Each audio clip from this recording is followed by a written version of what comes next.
모든 사람이 그를 외면했습니다. 장터 한가운데 그 남자는 고개를 숙인 채 서 있었습니다. 주변 사람들은 수군거렸고 누군가는 손가락질을 했습니다. 저 사람 때문에 저울이 망가진 거야. 말도 제대로 못하는 게 뭔가 숨기는 거 아니야? 그는 아무 말도 하지 않았습니다. 그저 묵묵히 서 있을 뿐이었습니다. 하지만 그날 밤 마을에 놀라운 일이 벌어집니다. 망가진 저울은 어느새 말끔히 수리되어 있었고 아무도 몰랐던 진실이 조금씩 드러나기 시작했습니다. 대체 이 남자는 누구였을까요? 왜 사람들은 그를 오해했을까요? 이야기의 전말이 궁금하시다면 잠시 구독 버튼 한번 눌러주세요. 평범해 보이는 사람들의 숨겨진 이야기를 이 채널에서 매일 전해드립니다. 안녕하세요. 저는 도윤입니다. 올해로 58입니다. 솔바람 마을이라는 작은 산골에서 목수 일을 하며 살아왔습니다. 저는 어릴 때부터 말이 느렸습니다. 생각은 빠른데 입 밖으로 나오는 말은 항상 한참 뒤였지요. 그러다 보니 사람들은 제가 둔하다고 생각했습니다. 저 사람 머리가 좀 그런가 봐. 뒤에서 들리는 그런 말들을 저는 다 알고 있었습니다. 하지만 저는 손은 빨랐습니다. 나무를 만지는 일만큼은 누구보다 정교하게 할 수 있었습니다. 밤이 되면 마을을 돌아다니며 부러진 의자를 고치고 삐걱거리는 문을 고쳤습니다. 아무도 모르게요. 그런데 어느 날이었습니다. 장터에 저울이 갑자기 고장이 났습니다. 상인들은 난리가 났습니다. 저울 없이는 장사를 할 수가 없으니까요. 그때 길복이라는 사람이 소리쳤습니다. 어제 저녁에 도윤이가 저울 근처에 서 있었어.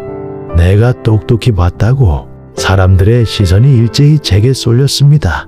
저는 그저 저울이 기울어져 있는 게 보여서 살펴본 것뿐이었습니다.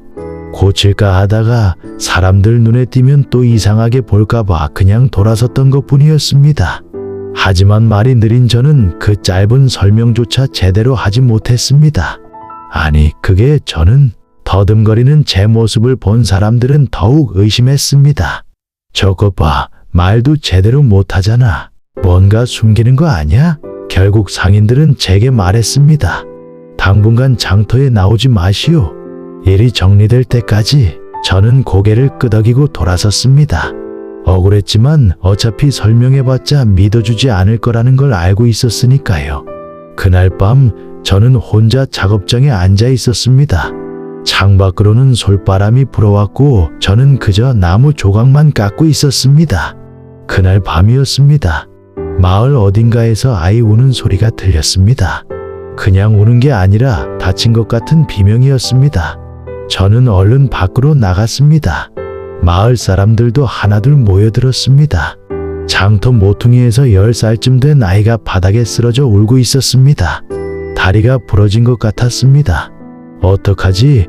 의원 댁까지 데려가려면 한참인데 들 것이 필요한데 어디 있더라? 사람들은 우왕좌왕했습니다. 저는 그 모습을 보고 조용히 제 작업장으로 돌아갔습니다. 나무 몇 조각과 노끈을 챙겨 다시 나왔습니다. 사람들이 저를 쳐다봤습니다. 의아한 눈빛이었습니다.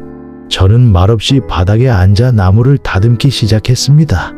못을 받고 노끈으로 묶고 10분도 안 돼서 간이 들 것이 완성됐습니다. 이걸로 옮기시면 됩니다. 사람들은 잠시 멍하니 저를 바라보다가 서둘러 아이를 들 것에 눕혔습니다. 아이는 안정된 자세로 의원 댁으로 옮겨졌습니다. 그때 보니 할머니가 제 옆으로 다가왔습니다. 도윤이, 내가 이런 솜씨가 있었구나. 할머니는 제 손을 물끄러미 보셨습니다. 그런데 말이야, 며칠 전에 고장 났던 저울 말이다. 할머니는 천천히 말을 이었습니다. 어제 아침에 보니까 말끔히 고쳐져 있더구나. 누가 고쳤는지 아무도 모른다던데 혹시 내가? 저는 대답하지 않았습니다. 그냥 고개를 살짝 숙였습니다. 할머니는 한숨을 쉬셨습니다. 그랬구나. 역시 내가 그랬구나. 다음 날 아침 장터에는 소문이 퍼져 있었습니다. 저울을 고친 사람도 도윤이었고 밤마다 마을에 부러진 것들을 고치던 사람도 도윤이었다는 소문이었습니다. 길복이 저를 찾아왔습니다. 그는 머뭇거리다가 말했습니다. 미안하오. 내가 성급하게 의심을 했소. 저는 괜찮다고 손을 저었습니다. 사람들은 이제 조금 다른 눈으로 저를 봤습니다. 저 사람 알고 보니 복덩이였네. 말은 없어도 손은 정말 좋구만. 그렇게 며칠간은 평화로웠습니다. 하지만 그 평화는 오래가지 못했습니다. 그로부터 보름쯤 지났을 때였습니다. 외지에서 큰 상단의 관리가 마을에 들어왔습니다. 송별감이라는 사람이었습니다. 그는 마을의 목재를 사들이러 왔다고 했습니다. 하지만 그가 부르는 값은 터무니없이 쌌습니다. 이 산골에서 이 정도 값이면 충분하지 않소? 마을 사람들은 난감해했습니다. 거절하자니 힘있는 상단이 무서웠고 받아들이자니 너무 억울했습니다. 송별감은 장터를 돌아다니다가 제 작업장에 들렀습니다. 이건 또 무슨 솜씨요? 그는 제가 만든 목제품들을 이리저리 살폈습니다. 당신 나를 따라 도성으로 가시오. 내가 큰 돈을 주겠소. 저는 고개를 저었습니다. 저는 여기서 사는 게 좋습니다. 송별감의 얼굴이 굳어졌습니다. 뭐? 이런 산골에서 평생 늙어 죽을 셈이요? 저는 더 이상 대답하지 않았습니다. 그는 비웃으며 돌아갔습니다. 며칠 뒤 장터에서 큰일이 벌어졌습니다. 장터의 공동 금고에서 돈이 사라진 것입니다. 상인들은 발칵 뒤집혔습니다. 대체 누가? 그때 송별감이 나타났습니다. 내가 어젯밤에 봤소. 도윤이라는 사람이 금고 근처를 배회하고 있었소. 사람들이 다시 저를 쳐다봤습니다. 설마 또? 아니, 저번에는 억울했다고 했는데 저는 당황했습니다. 아닙니다. 저는 어젯밤에 작업장에 있었습니다. 증거가 있어? 송별감이 날카롭게 물었습니다. 저는 아무 말도 할 수 없었습니다. 혼자 있었으니까요. 마을 회관에 사람들이 모였습니다. 분이 할머니가 저를 변호했습니다. 이 사람은 그럴 사람이 아니에요. 내가 오래 봐왔어요. 하지만 사람들은 흔들렸습니다.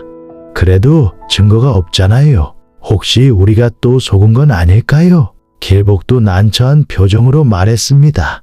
도윤이 미안하지만 당분간 마을을 떠나 있는 게 어떻겠소? 그 말에 저는 가슴이 철렁했습니다. 마을을 떠나라고요? 제가 태어나고 자란 이곳을요? 저는 그저 고개를 떨구고 있을 수밖에 없었습니다. 송별감은 만족스러운 표정으로 팔짱을 끼고 서 있었습니다. 그날 밤 저는 작업장에 혼자 앉아 있었습니다. 내일이면 짐을 싸야 할지도 모른다는 생각에 잠을 이룰 수가 없었습니다. 그날 밤 한밤중이었습니다. 갑자기 밖에서 큰 소리가 들렸습니다. 위험해. 창고가 무너진다. 저는 얼른 밖으로 뛰쳐나갔습니다. 장터의 큰 창고 기둥이 삐걱거리며 기울어지고 있었습니다. 낮에 내린 비 때문에 땅이 무너진 것 같았습니다. 창고 안에는 마을 사람들의 곡식과 물건들이 가득했습니다. 어떡하지? 기둥이 완전히 무너지면 사람들은 어찌할 바를 몰랐습니다. 저는 망설이지 않았습니다.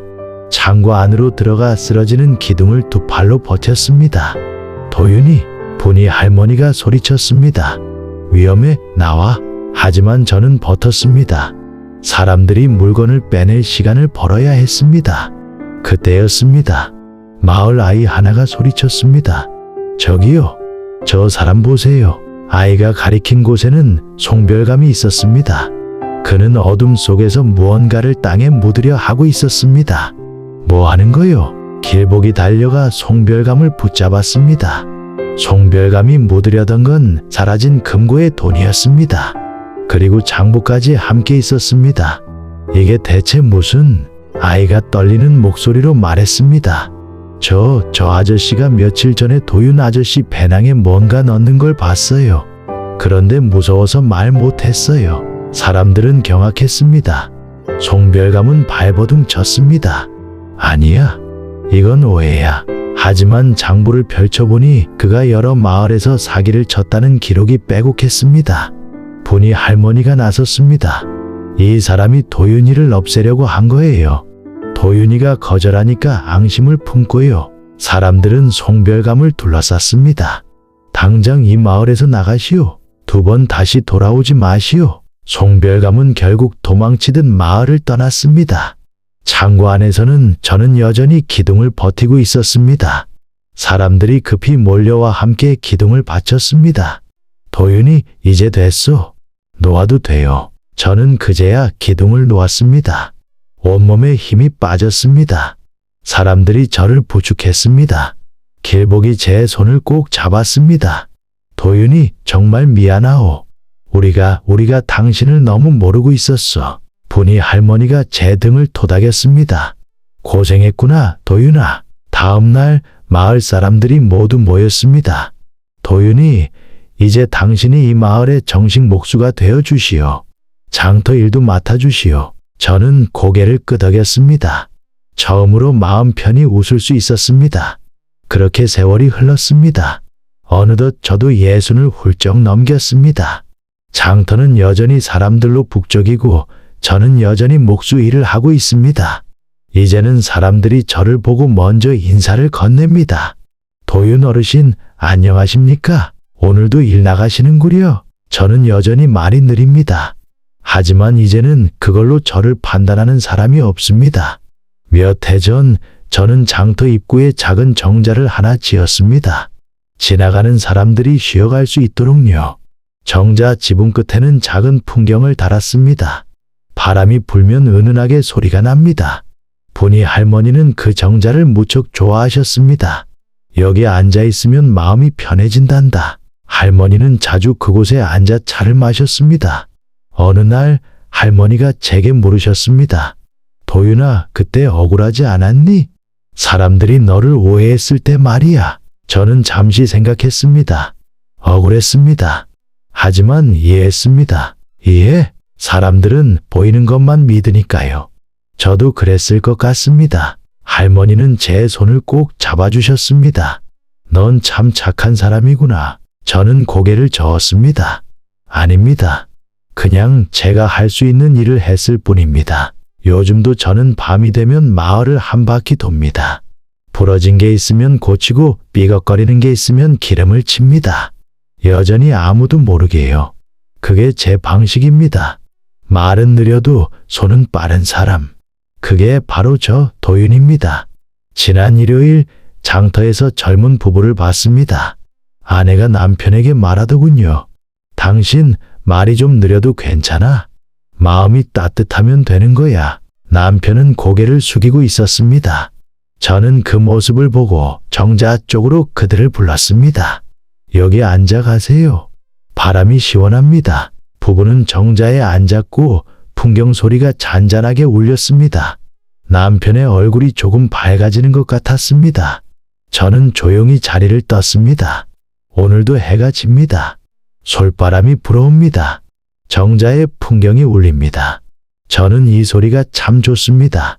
이 소리 속에는 제 마음이 담겨 있으니까요.